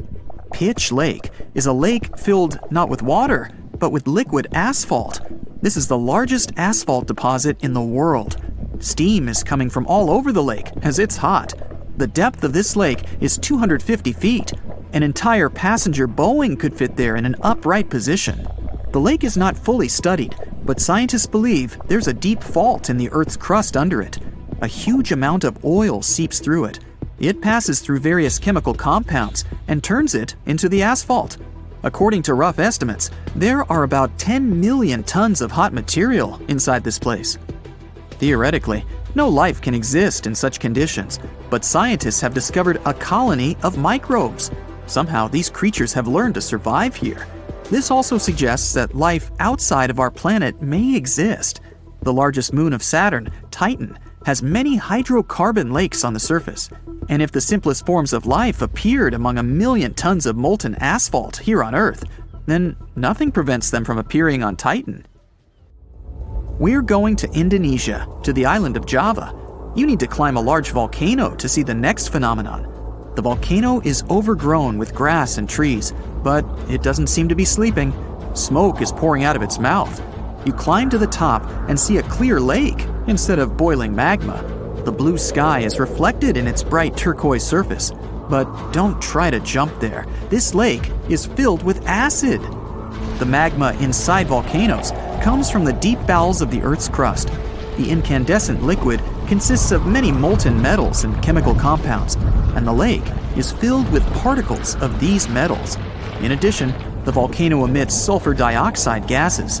When they combine with metals, they form a beautiful turquoise color. You'd better come back here at night. In some places, a lot of sulfur is concentrated. These accumulations come out of the lake and come into contact with the air.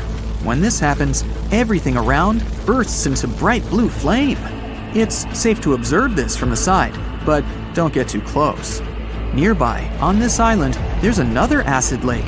It also releases sulfurous gases into the air, which are easily ignited when in contact with oxygen. And when this happens, the gases burst into a bright blue electric flame.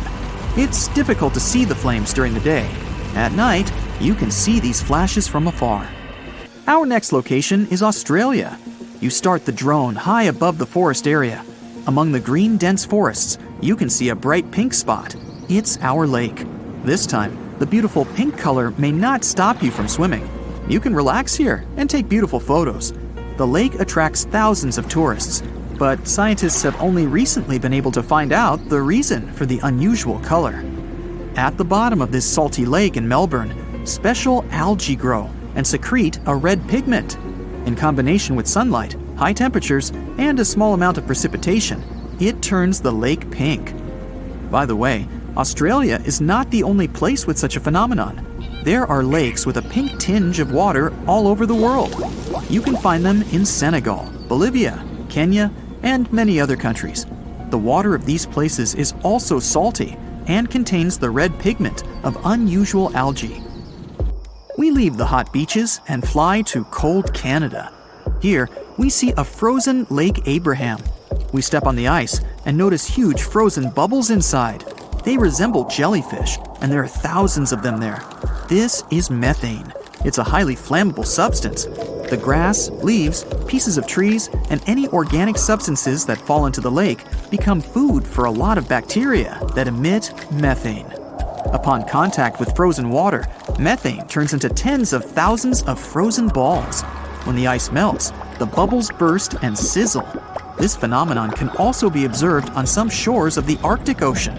There, The size of the bubbles can reach several times more than balloons.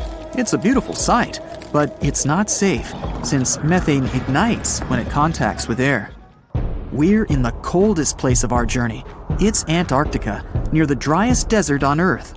A dry place doesn't mean it has to be hot. It's an area with minimum precipitation.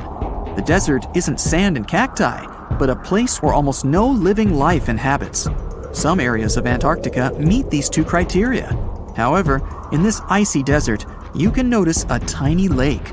Its depth is only a few inches. Technically, it's a pond, but the most amazing thing is that it stays in a liquid form. The temperature here drops to -58 degrees Fahrenheit. The pond should be frozen, but this doesn't happen. Don Juan Pond is one of the saltiest reservoirs on the planet. The amount of salt here doesn't allow the water to freeze. Scientists have been studying this lake for more than 60 years, but they still can't find out the exact reason for the appearance of water here. Under the burning sun, among the sand dunes, somewhere in the Sahara Desert, you're walking in search of an ancient treasure. Finally, you find a strange rock in the sand. It's big, looks like a large piece of black coal or rock, but something shiny on its surface makes the rock unusual. This unique find is the oldest thing that has ever been discovered on our planet. This rock was born long before Earth appeared in outer space. The unusual meteorite was found in 2020 in a remote area of the Sahara Desert. Scientists have analyzed the isotopes of magnesium and aluminum on the stone's surface and found that its age is about 4.5 billion years. At the moment, this is the oldest sample of magma from space in history.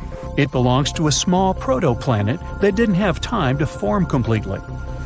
It happened a very long time ago when our solar system was forming. Many huge asteroids were floating in space. Some of them were formed into huge celestial bodies, which later became planets. The big rocky planets were absorbing the smaller ones. The rock was part of a little protoplanet that just began its formation, but another huge asteroid destroyed it. The planet shattered into billions of pieces. Some of them became part of other planets. Some flew outside the solar system, and one piece that had been wandering in space until our Earth was formed. After that, it hit the planet's atmosphere and fell into the territory now known as the Sahara Desert. The rock was discovered in 2020, but the erosion of extraterrestrial rocks shows that it could have fallen much earlier. This ancient thing weighing around 70 pounds has several pieces of different meteorites inside. In simple words, it's a volcanic rock consisting of lava. It has cooled, solidified, and crystallized. That's why you notice the glitter. Scientists hope that further study of the rock will help to learn more about our solar system foundation. The biggest asteroid discovered in the U.S. is the Willamette. Its size is 84 square feet, and its weight is more than 15 tons. This is half the weight of a bus. Several people can fit on the surface of this outer space object. But the coolest thing is that it's not a rock like most meteorites that were found. Willamette is made of nickel and iron. This massive piece of metal was discovered in 1906. Now, the huge rock is kept at the American Museum of Natural History. The largest meteorite ever found is Hoba. It's located in Namibia, and people have never changed its position because it's too heavy. The weight of Hoba is 60 tons. It's heavier than a tank. The next space-related event occurred on February 28 in southwest England. On this day, a huge flash lit up the sky. Then there was a loud crash.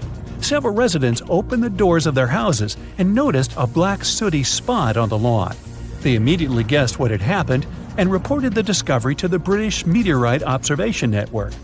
If you ever find a meteorite, report it to some geological research or space center as soon as possible. The longer a space rock lies on the ground, the faster it loses its value. Rain, dust, snow, wind, scorching sun, all these factors damage the surface of the meteorite. It makes it difficult to study the celestial object. The meteorite found in England looks like coal, but it's way softer and more fragile. It most likely used to contain frozen water. The rock is part of a huge asteroid that plowed through outer space when our solar system hadn't fully formed yet. They found a unique combination of minerals inside the rock. It can help scientists learn more about the origins of the solar system and life on Earth. Now we're heading to Germany, to the small town of Nördlingen, a huge ancient meteorite's hidden here. It's very difficult to notice it unless you know the secret of this town. You're walking along the cozy little streets and looking at the buildings with beautiful architecture. You spend the whole day there and don't find anything that reminds you of a meteorite. To solve the mystery, you need to get out of town. So you climb a high hill and see that the city is located inside a pit. For a long time, locals were sure the house was located in the crater of an extinct volcano. If you look at the houses from a certain angle, you may notice an unusual shining coming from them. In the middle of the 20th century, a group of geologists came here and immediately declared that the crater doesn't look like a volcanic one. The town was built on a huge crater left by a meteorite. The huge celestial body fell here about 15 million years ago. It was so hot that the carbon bubbles inside instantly turned into small diamonds. When people were building this city, they didn't know they were using expensive stones, since the diamonds were hardly visible. The locals never attached importance to the fact that the city walls shine unusually in the sun. Now they believe this place was built from diamonds that had fallen from the sky. Our next stop is in the UK again. This time the rocks are of an earthly origin. The famous Stonehenge. People place circles of rocks here in a certain order. Everyone knows about this archaeological monument, but no one knows the reason for its creation for certain. Another construction built out of mysterious rocks was discovered just 2 miles away. It's called Superhenge. It's bigger, heavier, and takes up more space. Each plate here is 15 feet, which is about the height of 2 floors. Once, the stone stood vertically and formed a huge semicircle. But someone pushed the stones over about 4,500 years ago. It was a college prank. No, not really. That's why they couldn't be detected for a long time. Scientists still can't solve the mystery of Superhenge, but they believe the standing vertical stones were part of some huge monument. Some other amazing rocks are located in the south of Costa Rica. There are big ones, the size of a human, and there are smaller ones, the size of bowling balls. And they all have a perfectly round shape. These giant rocky spheres were created by people. It must have taken years of polishing using stone tools to get the perfect round shape. These balls are incredibly heavy, but can easily roll like a basketball. All the rocks are of a different age. Some of them were created about 2,500 years ago. Most of them are made of molten volcanic magma. Until now, scientists don't know for what purpose these stones were used. They were found in different parts of Costa Rica, near big cities. It's possible that ancient civilizations installed them specifically to show the greatness of local kings. Also, many experts believe the rocks were used as a tool for studying astronomy. The people who knew their purpose of the rocks had disappeared, and the history of the stones was lost along with them. Let's finish our journey with the coolest archaeological find. You're walking through the desert of Peru and climbing a low hill. You look down and notice the surface of the hill is covered with strange lines. You walk far away and see a huge cat on the hill. Such a drawing is called a geoglyph. Its length is around 120 feet, which is about half the size of a Boeing commercial jet. Archaeologists discovered the giant cat in 2020 and found out that it had been created somewhere between 200 and 100 BCE. This huge drawing is part of a mysterious group of different pictures. In addition to the cat, there are other animals, plants, and fantastic figures. All of them were found in the desert of Peru. The kitten was found by chance. Archaeologists didn't see it at first because natural erosion on the hillside had almost erased the silhouette. Ah, the desert welcomes you with challenging conditions of abandoned environments and extreme temperatures. Hey, some of us would prefer dessert, chocolate over sand and rocks. Oh well. Just like cactuses and camels, buildings have had to adapt to these conditions. Here are some examples of astonishing structures in deserts. These structures are called earthships. They're located in a New Mexico desert town. A large community of like-minded people lives in them. What's even more interesting is that the location of these buildings is registered as dumpsters. Maybe it's because all these structures are made out of old tires, bottles, and cans. Earth ships operate using green building principles. About 40% of a typical Earth ship is built with natural or recycled materials. Imagine the walls made up of hundreds of used tires packed with dirt. Then there are layers of floor-to-ceiling passive solar windows. They gather the sunlight during winter and reflect it in the summer to keep the structures at a reasonable room temperature. You can see plants in corridors and glass bottles or aluminum cans stuffed inside walls. Certainly a distinct house in many ways. Mike Reynolds is an architect who noticed the alarming waste and consumption levels in the 1970s. He designed a fully sustainable home out of cans back then. Almost 40 years later, he becomes the one who brings together all the other Earth shippers. Reynolds drove a Mercedes, but it ran off of the vegetable oil he picked up at fast food restaurants in town. A standard 2-bedroom, 2-bathroom Earth ship costs about $250,000 in this town. Yet there are Earth ships like Dobson House that can cost as much as $1.5 million. If you do it yourself, with family and friends, you can eliminate the cost of labor, and it becomes relatively less expensive. Let's assume you're really going to build one. Where can it be? Well, anywhere. Earth ships currently fit in the cold, dry air of Canada, as well as the hot and humid climate of Haiti. This is the Mirage Mirror House. It's an installation set in the Southern California desert. Mirage opened in 2017 as part of a contemporary art exhibition. It's composed of mirrors. This minimalistic structure blends with the environment around it.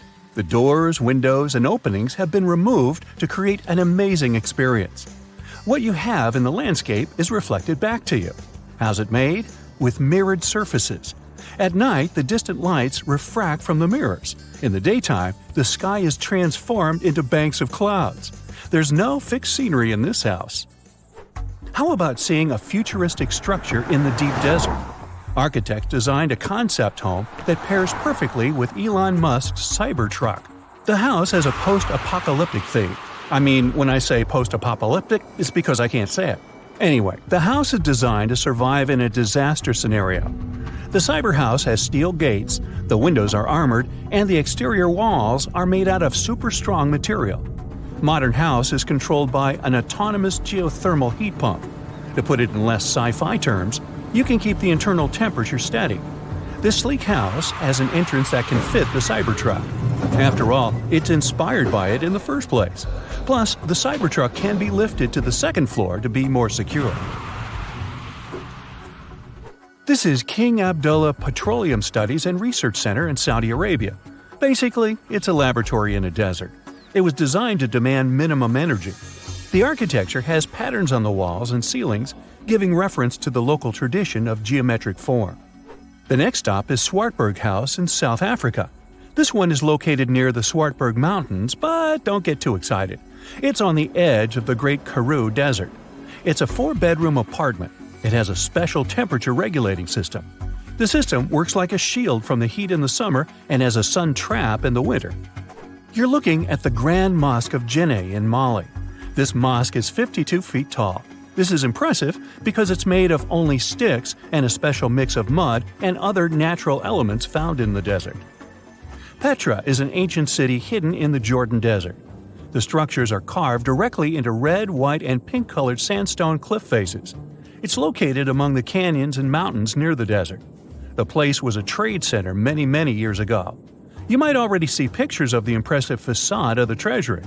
This structure still holds many mysteries in it. For starters, scientists can't explain how the Nabateans managed to create such a structure thousands of years ago. Did you know that there's another mysterious place in the middle of the desert that has a similar structure to Petra? Median Saleh was like a second capital of the Nabatean kingdom. Yet another secret they left for us to decipher. It has over 100 decorated tombs and more than 1,000 non-monumental graves. Plus, inscriptions and cave drawings are also here, again surrounded by sandstone. This wooden shack was a post office once. The structure is in the Tengger Desert of Mongolia. It's surrounded by nothing. Sand is the only thing that accompanies the lonely structure. The building is only 23 square inches. As you can guess, it didn't get too many visitors. It was abandoned for over 35 years. Its fate changed one day when a woman discovered the building. Mrs. Zhang and her friend came up with an idea. They were going to reach businesses and people who wanted to send letters and postcards from the world's loneliest post office without actually visiting the place. It worked. The post office rarely gets visitors in place, but it's busy online. Over 20,000 letters and postcards were sent from the desert post office in December 2021 alone. The place is about 6 miles off the nearest road. A post truck picks the letters up and hits the road for delivery. Eventually, they are shipped all over the world. A second destination in Saudi Arabia is King Abdulaziz Center for World Culture. The building has an interesting design. It took nearly a decade to build this complex structure. It's a 321-foot-tall tower which stands out with its look. Stone Matters Pavilion is a stone structure in Palestine. The structure spans a surface area of 93 square inches. It has been built entirely out of 300 interlocking stones that mutually support each other.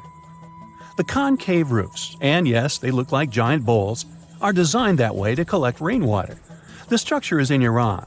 Interestingly, in Iran, the evaporation rate is 3 times faster than the world average, so this bowl-like design comes in very handy. It captures the water in a way that the water can form a single mass as a whole before it evaporates. The outer shell of the roof system collects rainwater, but it also works as an additional shading. It makes air move freely, designed like a cooling mechanism for both roofs. Eco Lodge in Egypt is the next stop. The project is built in a place that overlooks the desert and is constructed using locally available materials like sun-fired bricks and palm wood. The building is an example of traditional architecture. There's a water basin that lets in the air to keep the interior cool. A worthy mention is the CID Interpretation Center in Chile. Chile's Atacama Desert is among the top tourist destinations in the country. To help the tourists, architects designed a visitors center as part of the infrastructure for the wind farm. Here, the cold winter months don't freeze people because the large windows make the most of solar heating. What's even more interesting is that the building is designed to go completely dark at night. Imagine you somehow bumped into the building by accident. Black Desert House is a building respecting the stars. At night, this house goes completely dark. It dissolves into the night, so the stars can appear more prominent. Now, any mysterious desert buildings you know that aren't on this list? Let us know in the comments.